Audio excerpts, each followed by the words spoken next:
నమస్తే అండి. November 2024లో Trump ఎన్నికలలో గెలిచిన తర్వాత ట్రంప్ 2.0లో ఎలా ఉండబోతోంది అన్న విషయం గురించి నేను ఫ్రెండ్ కృష్ణ ఉప్పల్ గారు నిర్వహించే ఎన్ఆర్ఐ వారధి అనే యూట్యూబ్ ఛానల్ కోసం ఒక ఇంటర్వ్యూ లాగా ఇచ్చాను. అది ఇటీవల ఒక ఫ్యూ డేస్ బ్యాక్ చూసాను. చూసిన తర్వాత అనిపించింది నాకు, అరే! ఇందులో చెప్పినయి చాలా విషయాలు నేను అనుకున్నట్టుగానే జరుగుతున్నాయి. If anything they are worse then what I expected. ఒకటి 2 విషయాలు అందులో అంటే 'వివేక్ రామస్వామి' గురించి నేను ప్రస్తావించింది. 'వివేక్ రామస్వామిని' నేను ఇది చెప్పిన తర్వాత తప్పించేశారు. ఇది కృష్ణ గారు పోస్ట్ చేసిన తర్వాత ఎక్కువ మంది చూడలేదండి. మహా అయితే 250, 300 మంది చూసారేమో. ఎందుకంటే చాలా బోరింగ్ సబ్జెక్ట్ అని. ఆ బోరింగ్ సబ్జెక్ట్ అయినప్పటికీ ఇప్పుడు రెలెవెన్స్ ఎక్కువ పెరిగింది. ఇందులో తెలుసుకోవాల్సిన విషయాలు చాలా ఉన్నాయి. ఇంట్రెస్ట్ ఉన్నోళ్ళ కోసం అని చెప్పి కృష్ణ గారి పర్మిషన్‌తో మీ ముందుకు తీసుకొస్తున్నాను. Here is the full video.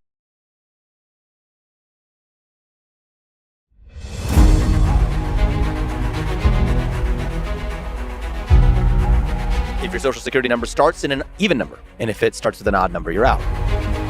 4 ఏళ్లలో దేశం రూపురేఖలన్నీ మారిపోతాయి. ఆహా! మా ట్రంప్ గెలిచాడని సంకలు కొట్టుకోకుంటే ఉండండి. అందరూ we are all in the same boat. Ramaswamy గారు చాలా రఫ్గా ఎస్ఎస్ఎన్ బేస్ చేసుకుని లేపేస్తాము, అసలు అది వినటానికి కూడా చాలా అసహ్యంగా ఉన్న పరిస్థితి. దిస్ కంట్రీ రామస్వామి మస్క్ వచ్చి ఫార్మ్ సబ్సిడీస్ తీసేద్దాం అన్నారు అనుకోండి, అయిపోయింది. ఆ ఫామ్ లో అవి వీళ్ళని మింగేస్తారు. టెస్లా ఎక్కినప్పుడల్లా అనుకుంటాను, ఏంటి కిరసనాల డబ్బాలు ఉండేవి.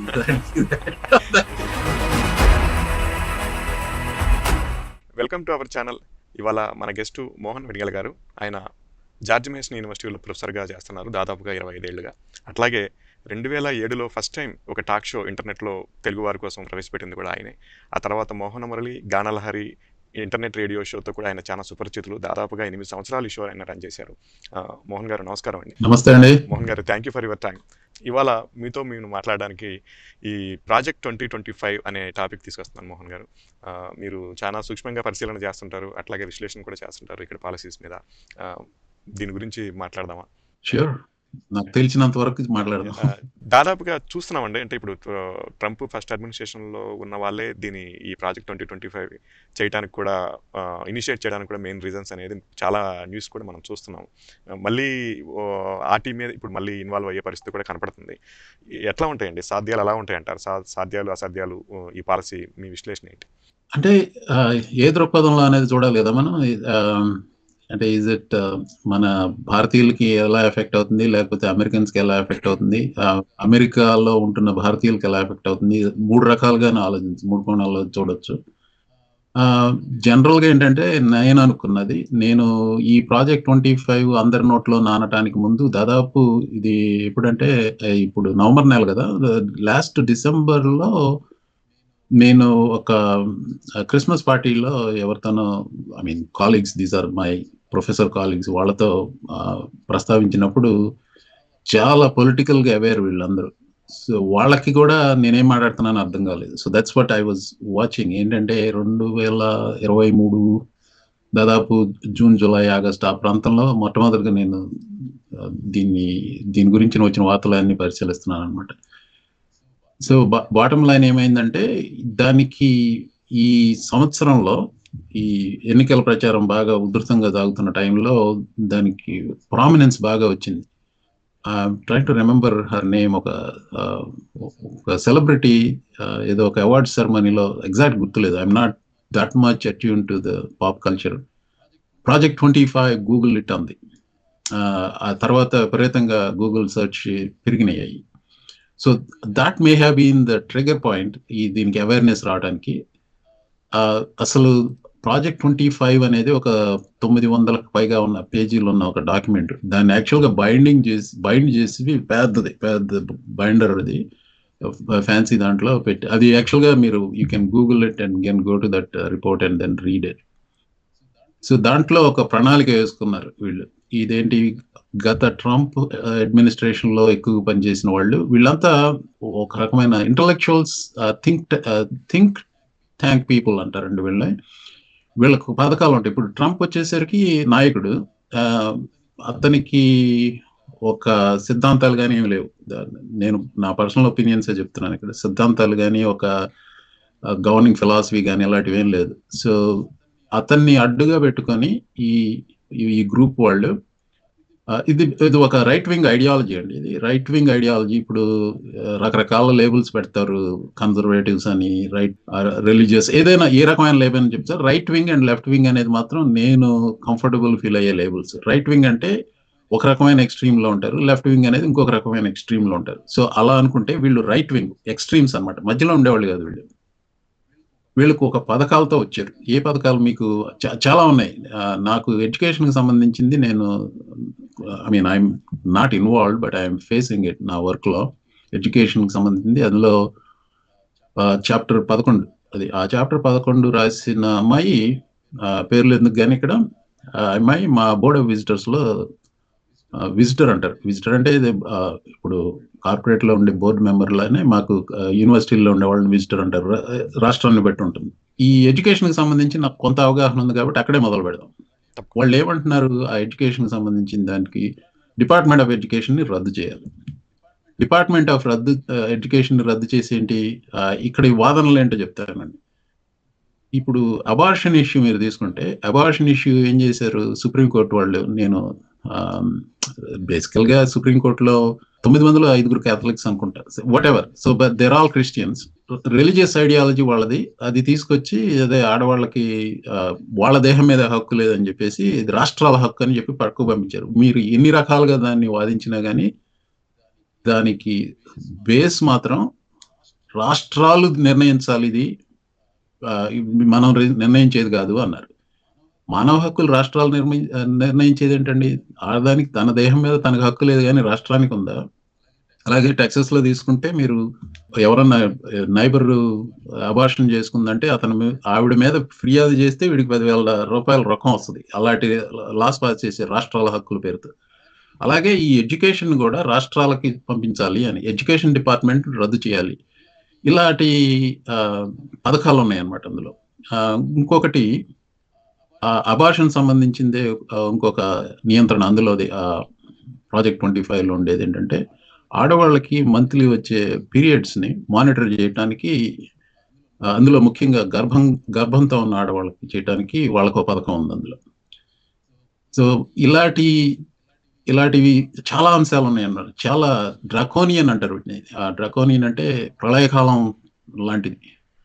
అలాంటి పథకాలతో వీళ్ళు ముందుకు వస్తున్నారు. వీళ్ళందరూ తెలివి తక్కువ లేని దద్దమ్మలు కదండి. ఇందులో ఉన్న వాళ్ళందరూ చాలా తెలివైన వాళ్ళు. నేను చెప్పాను కదా, ఒకరితో మాట్లాడుతుంటాను చాలా regular. So they really know what they are doing and it's really bad news for America. I don't know people realize that are not. Mohan గారు, అంటే ఇప్పుడు మనం చూస్తున్నాం ఈ ప్రాజెక్ట్ 2025లోనే వాళ్ళు హై లెవెల్లో ఈ అబార్షన్ మీద కావచ్చు, అట్లాగే మాస్ డిపోర్టేషన్ అనే ఒక టాపిక్ కూడా తీసుకుని వస్తున్నారు. సో వీటి ఇంపాక్ట్ మనకి ఇక్కడున్న భారతీయుల మీద ఎట్లా ఉండే అవకాశం ఉంది? ఇక్కడ కొన్ని ప్రాక్టికల్ అంశాలు కూడా పరిశీలించాలండి. ఇంతకుముందు ఏదో ఒక ఇంటర్వ్యూలో చెప్పాను.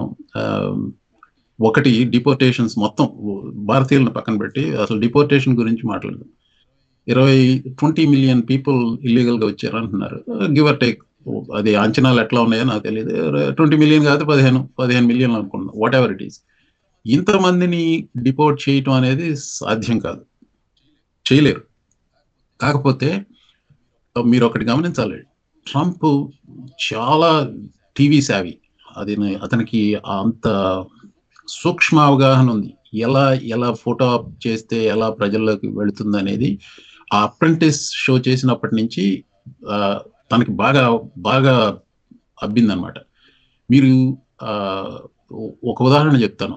తనకి కోవిడ్ వచ్చినప్పుడు హెలికాప్టర్లో తీసుకెళ్లారు ఇక్కడ వాల్టర్ రీడ్ హాస్పిటల్కి. ఆ వాల్టర్ రీడ్ హాస్పిటల్లో కూడా ఏం లేదు, ఆ హాస్పిటల్లో ఉన్నప్పుడు ఒక కాన్ఫరెన్స్ రూమ్ లో కూర్చొని ఒక తెల్ల చొక్కా వేసుకొని ఎదురుగా పెద్ద పేపర్లు అన్ని రీమ్ లాగా పెట్టి ఫోటో తీసాడో వీడియో నాకు గుర్తులేదు, ఫోటో అయితే చూసిన గుర్తుంది నాకు. ఆ ఫోటోల్లో సంతకం చేస్తున్నాడు. అది అక్కడ ఎదురుగా ఉన్న తెల్ల కాగితాలు, తను సంతకం చేసేది తెల్ల కాగితాలు. కాకపోతే అది ఒక ఇమేజ్ లాగా సృష్టించి, నేను ఇంత సిక్గా ఉండి కూడా మీకోసం పనిచేస్తున్నాను. ఇలాంటివన్నీ చాలా సూక్ష్మంగా ఆలోచించి అతనే డైరెక్ట్ చేస్తుంటాడు ఇవన్నీ. ఇప్పుడు ఇంకోటి, ఎయిర్ క్రాఫ్ట్ నుంచి దిగుతా ఏదో పెద్ద క్రౌడ్కి చెయ్యి ఊపుతున్నట్టు ఉంటారు, అక్కడ ఎవరు ఉండరు, ఆయన చేస్తుంటాడు. ఇలా 1-2 సార్లు మిగతా ఫ్రేమ్ లో చూస్తే గానీ తెలియదు అక్కడ ఎవరు లేరని. So he is a very TV savvy guy.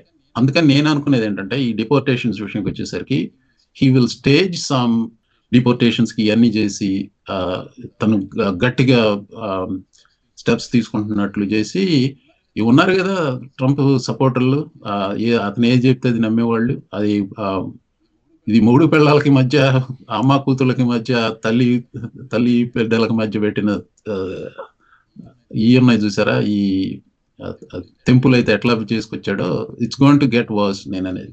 So he's going to do that. అది భారతీయులకు వచ్చేసరికి డిపోర్టేషన్స్ ఎలా అవుతాయి అనేది we cannot really say, I cannot really see how it is going to come out. ఇప్పుడు నేను యూనివర్సిటీకి సంబంధించింది నాకు కొంచెం ఎక్కువ అవగాహన ఉంది కాబట్టి చెప్తానండి. ఇప్పుడు మా యూనివర్సిటీలో we are making a lot of efforts. We అంటే నేను పర్సనల్గా కాదు, బట్ జనరల్గా మా యూనివర్సిటీలో ఇది ఇండియాలో ఉన్న యూనివర్సిటీస్తో ర్యాపో పెట్టుకొని అక్కడి నుంచి స్టూడెంట్స్ ఇక్కడ, I mean, we look at it as to some extent, not always, like to some extent, but business కదా ఇది. ఇంటర్నేషనల్ స్టూడెంట్స్ వస్తే out of state tuition pay చేస్తే that's a lot of money. So మా కాలేజీలోనే నిన్న ఇప్పుడు ఇంటర్వ్యూలో చెప్పాను, మా కాలేజీలోనే 1000 మంది పైగా ఇండియా నుంచి వచ్చిన వాళ్ళు, అందులో దాదాపు 600 మంది తెలుగు రాష్ట్రాల నుంచి వచ్చిన వాళ్ళు ఉన్నారు. So it's a cash cow for us. I mean, I'm not saying that is my point of view, but that's what the universities are looking for. So ఏమవుతుందంటే ఈ యూనివర్సిటీస్లో 2 రకాలుగా ఆలోచించవచ్చు. యూనివర్సిటీల వాళ్ళకి ఇప్పుడు ట్రంప్ ప్రాజెక్ట్ 25 వాళ్ళ అప్రోచ్ ఏంటంటే, universities are teaching something. Mostly ఏంటంటే యూనివర్సిటీలో ఇండిపెండెంట్ థింకింగ్ ఫాస్టర్ చేస్తారు, స్వతహాగా ఆలోచించడం కోసం. అది మీరు రైట్ వింగ్ ఐడియాలజీ ఉన్న వాళ్ళకి ఈ ఆలోచన శక్తిని నశింపచేయాలి.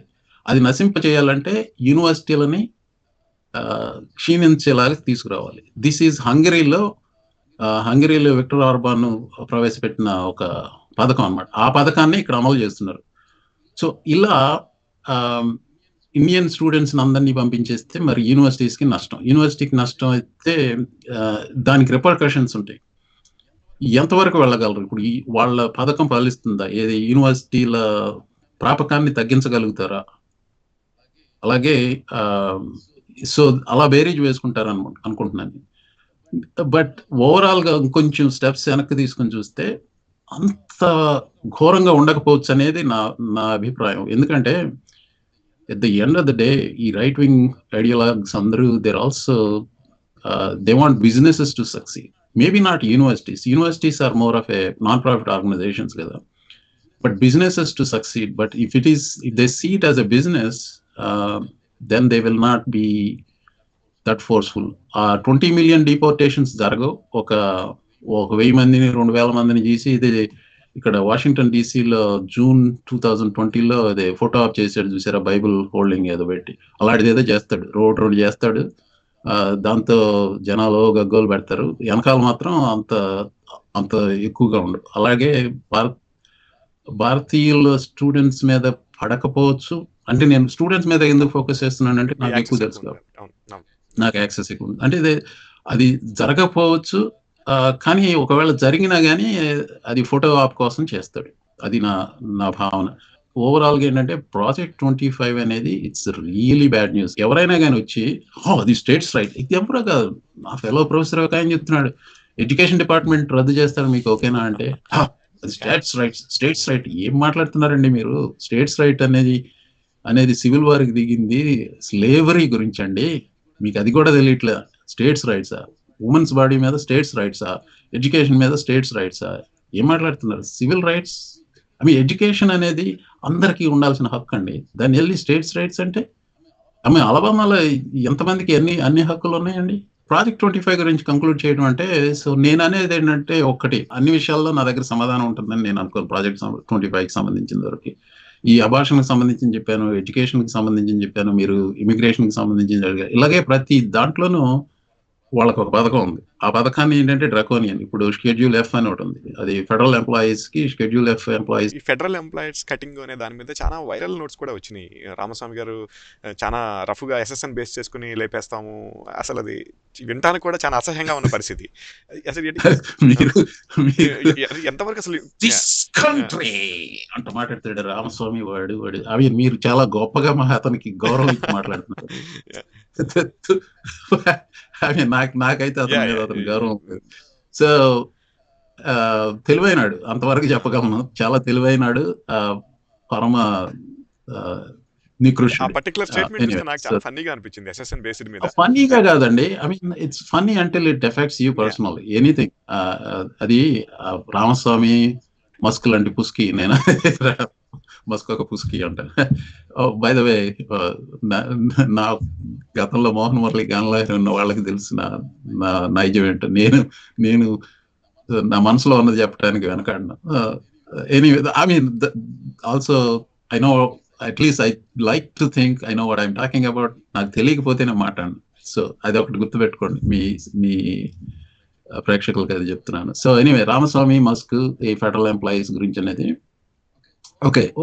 వాళ్ళకి ఇప్పుడు ఏదో సినిమాలో కోట శ్రీనివాసరావు అంటాడు నాకేంటి, వాళ్ళు అదే ఉద్దేశంతో వాళ్ళు వస్తారన్నమాట. మస్క్ కి ఈవీస్ మీద $1,500 ట్యాక్స్ క్రెడిట్ రద్దు చేస్తాం. ఆ రోజు టెస్లా స్టాక్ పడింది ఏదో. సో వాట్ ఎవర్, ఏమనుకుంటున్నారంటే ప్రజలు, మస్క్, ఐ మీన్ అందరూ కాదు, దెర్ వాజ్ మస్క్ సంకనాకే వాళ్ళు ఉంటారు కదా. మస్క్ ఆడికి ఒక లోనటిక్ అండి, is a drug addict and is like is crazy. Anyway, అంటే తనకి టెస్లాకి ఇబ్బంది అయినా కానీ ఇది చేస్తున్నాడు అని, అంటే అంత గొప్ప మనసుతో ఈ పాలసీకి ఒప్పుకుంటున్నాడని. నేను ఇది ఎప్పుడు ఆగస్ట్లో ఒక ఇంటర్వ్యూలో చెప్పాను. మస్క్ గురించి ఎవరు అడిగితే చెప్పాను, నేనేమంటానే, తను ఆల్రెడీ ఎస్టాబ్లిష్ అయ్యాడు ఇది ఈవీ మార్కెట్లో టెస్లా ద్వారా. ఇప్పుడు ఆ సబ్సిడీలు తీసేస్తే అతనికి లాభం, ఎందుకంటే ఆ సబ్సిడీలు ఉండటం మూలాన మిగతా మ్యానుఫ్యాక్చరర్స్ కాంపిటేటివ్గా అవుతున్నారు. ఇప్పుడు ఆ సబ్సిడీలు తీసేశారనుకోండి, వీడు ఆల్రెడీ ఎస్టాబ్లిష్ చేసుకున్నాడు కదా. ఒక కాలిఫోర్నియాలో ప్లాంట్ ఉంది, టెక్సస్లో ప్లాంట్ ఉంది, చైనాలో ఒకటి ఉంది, ఇట్లా.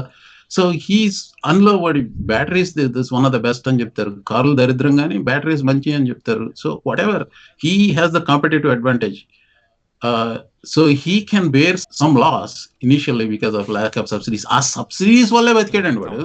ఆ టెస్లా పైకి రావడానికి కారణమే ఆ సబ్సిడీస్ మూలాన వచ్చింది. అదే అంటున్నారు ప్రజలు, ఆ సబ్సిడీస్ తీసేస్తున్నాడంటే maybe that's a good policy అని. That's not it is. Like there is some advantage for Tesla. Maybe initially కష్టం అవుతున్నాయో కానీ, బట్ హీస్ గోయింగ్ టు, ఇది మిగతా కాంపిటీషన్ కి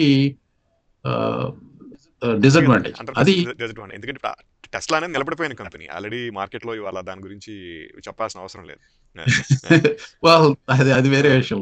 నేను టెస్లా ఎక్కినప్పుడల్లా అనుకుంటాను, ఇదేంటి మనకేదో చిన్న కిరసనాల డబ్బాలు ఉండేవి, దానికి వీల్స్ పెట్టి నడిపినట్టు. ఆ తప్పుడు నేను భరించలేదు. I personally don't like Tesla. చాలా మంది ఉన్నారు టెస్లా అంటే కూడా. మొన్న ఊబర్ నేను first time Honda EV car లో ఊబర్ లో వచ్చాను మొన్న. And then it was really good, like sturdy car, real car feel ఉంది. Anyway, so Ramaswamy దగ్గరికి వద్దాం. I don't know. So this is a guy who invested in a biotech company, ఇందులోనే పెట్టాడు. I could be wrong, complete details కానీ, but general theme ఒకటి. So that drug in the discovery, it was abandoned by one of the major drug companies.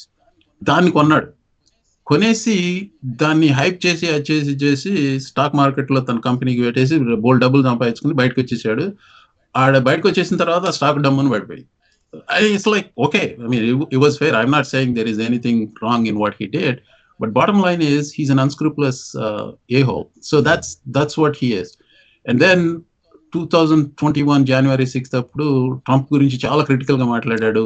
I think he wrote some message and all that. And ఇప్పుడంతా పోయి Trump నిన్ను మించిన వాళ్ళాడు, దేవుడా అంట ముందు మోకరిస్తున్నారు అతనికి. సో ఒక నైతిక విలువలు లేనివాడు వాడు రామస్వామి. అది ఆ మాట్లాడితే అసలు కొందరు మాటలు నేను అసలు భరించలేను అంటున్నప్పుడు. దిస్ కంట్రీ అంటే ఏదో చెప్తాడు. So just can stand him. So ఈ వీళ్ళొచ్చి గవర్నమెంట్ పొదుగులో పాలు దాగి తను పెరిగాడు మస్క్. ఇట్లా ఒక వాల్ స్ట్రీట్ లో ఒక విచిత్రమైన కంపెనీతో డబ్బులు సంపాదించుకుని వచ్చాడు. I am not saying what they did was illegal, but bottom line is they're good business savvy అనుకున్నారు, అక్కడ వదిలేయచ్చు. But what do they know about government? Nothing. ఇప్పుడు Musk, every policy he might do, what is in it for him? ఏది ఈ గవర్నమెంట్లో ఇది cut చేయాలా?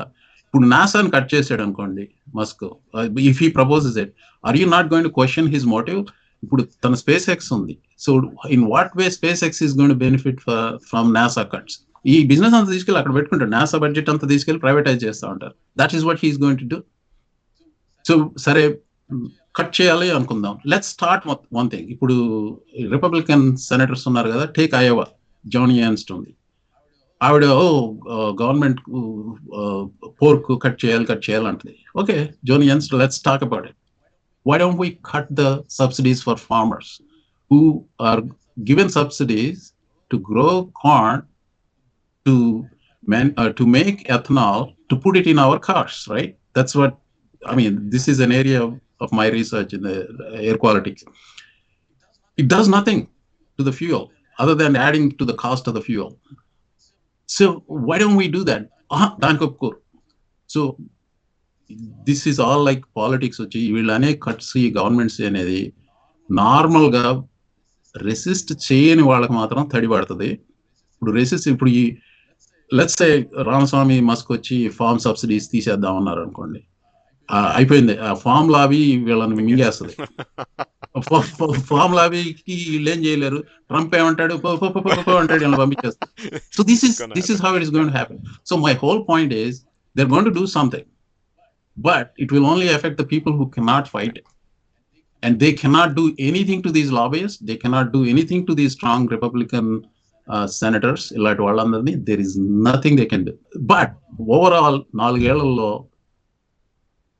దేశం రూపురేఖలన్నీ మారిపోతాయి. ఆహా, మా ట్రంప్ గెలిచాడని సంకలు కొట్టుకోకుంటే ఉండండి. అందరూ we are all in the same boat. మీరు ట్రంప్ కోటేసినా వేయకపోయినా నేను వేయలేదు. I'm not a fan of Democrats, but I'm anti Trump. మీరు ట్రంప్కు ఓటేసినా వేయకపోయినా కానీ, so we are all going to suffer in the next 4 years. అది చిన్న విడతలుగా రాదు.